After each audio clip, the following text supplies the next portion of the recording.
When I got back from my conference, I did not unpack my suitcase yet. It is sitting on the floor, and somebody has decided to make a nest out of it.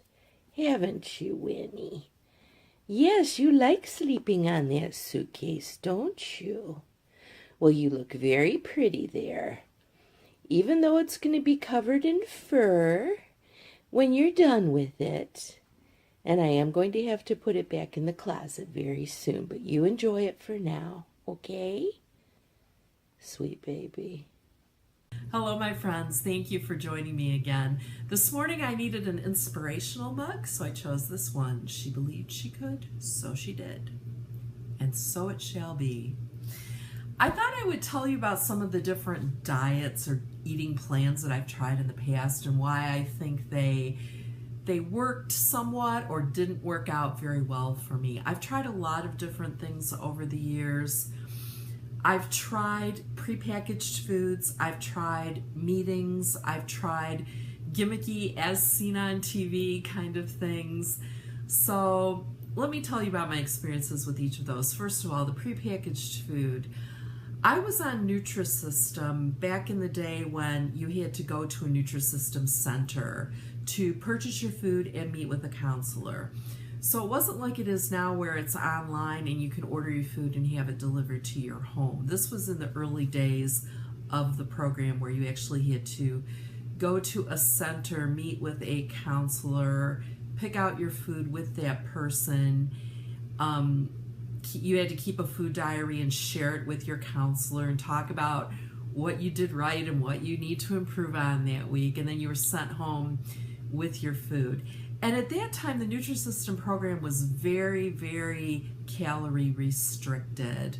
I was on a 1,200 calorie plan, but the foods at that time were things like shake mixes and gelatin and things like that you were allowed to add a lot of fruits and vegetables to, but there wasn't really much in the way of good solid meals. You know, it was like instant soups and little packets of cereal and very small things like that for me weren't very filling. So that plan was not sustainable for me for a number of reasons. First, it was pretty expensive at the time. I wasn't really earning enough money to be able to afford it. Secondly, I was hungry all the time to the point where I would feel lightheaded and headachy. So I would do my best to stay on the plan all during the week. And then as soon as I went in for my weekly counseling appointment and weigh-in, on the way home I would stop at TCBY, the yogurt place, and get a huge yogurt sundae. It was like my big treat, my big cheat.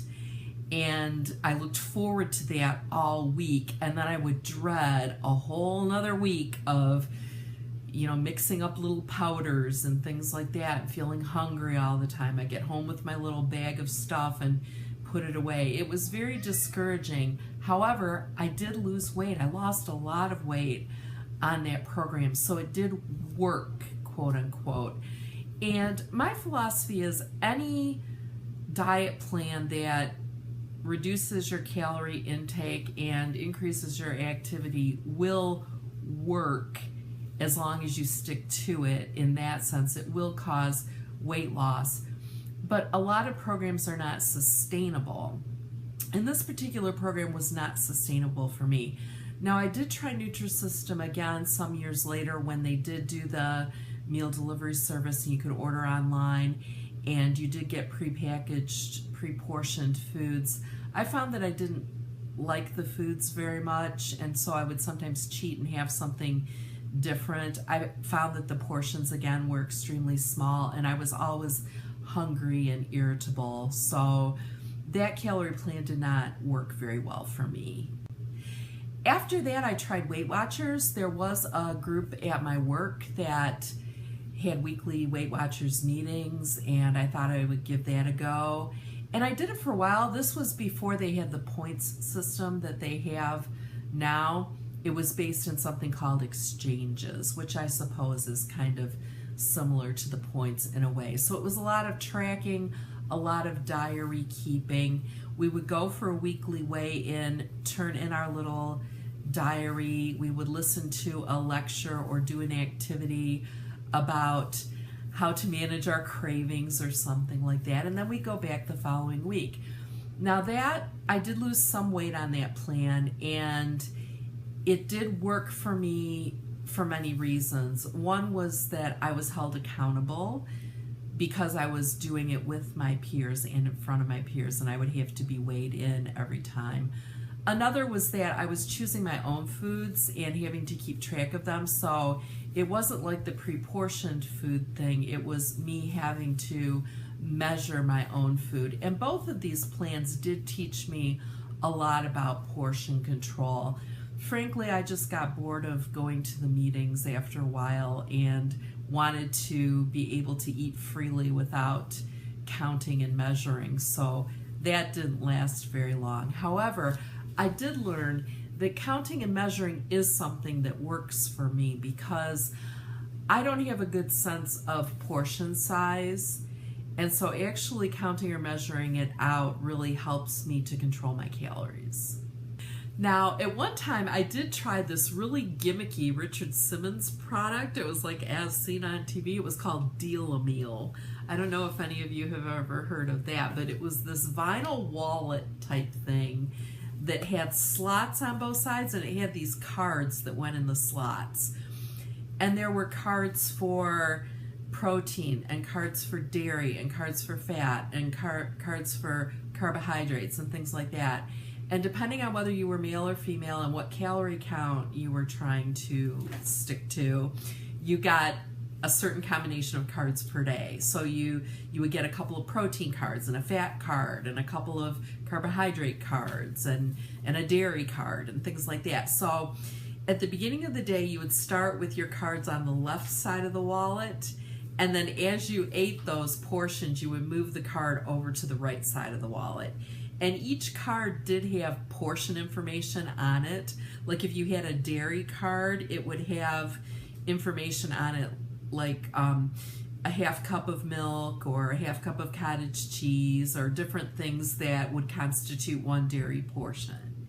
So that information was there for you.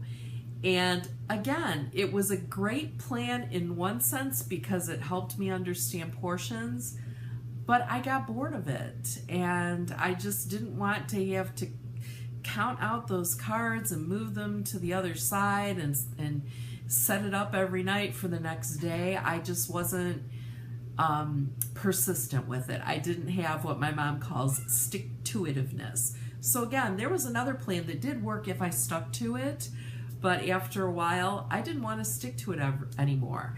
Now, I have also tried high-protein diets like Atkins, where you're eating mostly like meat and vegetables and limiting the carbs. That does seem to work for me, to be careful of what kind of carbohydrates I'm eating and to really keep a handle on that and to try to get more vegetables into my diet. So right now I'm using the MyFitnessPal app. I am counting calories and that automatically tracks your macros, which is nice because as I enter the foods I'm eating, you know, if I enter one egg or I enter a piece of Ezekiel bread or whatever on the app, it tells me how much fat and sodium and things like that are in that food item. So at the end of the day, I can look at a record of what I had without having to keep a diary or count it. It's very convenient, so that's helping me stick to it. I'm not having to do a written food diary or move those little cards or work with prepackaged foods.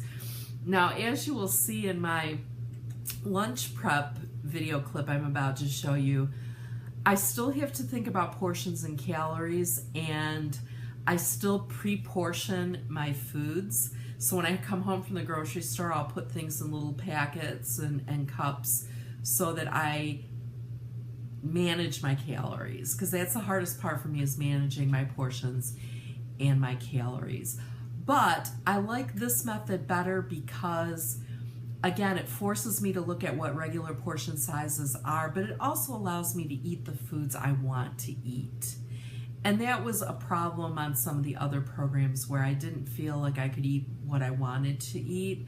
With the MyFitnessPal app, nothing's off limits as long as it fits within your daily parameters. So if I decide to have pizza, I can have pizza. I just have to be careful of portions, and I have to look at how much sodium and things like that I'm having. But there's nothing I really can't have as long as I track it, and I appreciate that. The app also has a feature where if you exercise and you enter in what exercise you did and for how long, it adds back those calories, so you can earn back calories with exercise. It's a very slow process, but it seems to be working for me so far. So I'd like to share with you how I prep my lunch portions and how I handle my groceries when I come home from the store. Take a look. This is how I do my lunch prep and get things portioned out to take with me in my lunch for work. This is hummus. There's 70 calories in 2 tablespoons. So I bought these little portion cups with lids at the local restaurant supply store, and I actually use a tablespoon measure and measure it out exactly 2 tablespoons. I usually level it off better than this, but this is for demonstration purposes. Then I take a Sharpie and I write 70 on the lid, pop that on, and that's a serving of hummus that I can take with crackers or baby carrots or something like that. Next I have this nut mix. It's called Wholesome Medley. It has mixed nuts and pieces of chocolate in it, and this has 140 calories per quarter cup. So once again, I measure it. I have a quarter cup measure here. I take a quarter of a cup of the medley, put it in one of these little cups like this. I write 140 on the lid, pop that on, and that makes a nice dessert or snack with my lunch.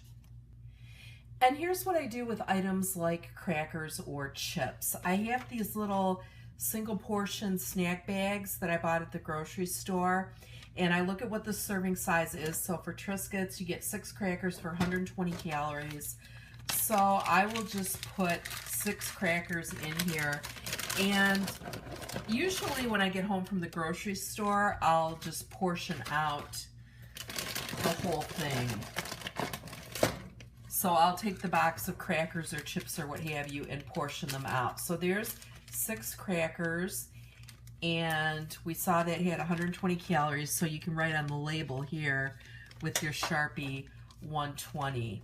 So I will portion things like this and put them in a basket or a larger Tupperware container in my cupboard or in my refrigerator. And then when it's time to prepare my lunch, I can just grab and go, and I have all the calorie counts already calculated.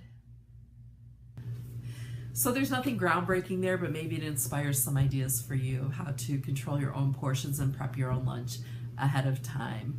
I wish you a very good day. Thanks again for joining me, and I hope you'll come back soon.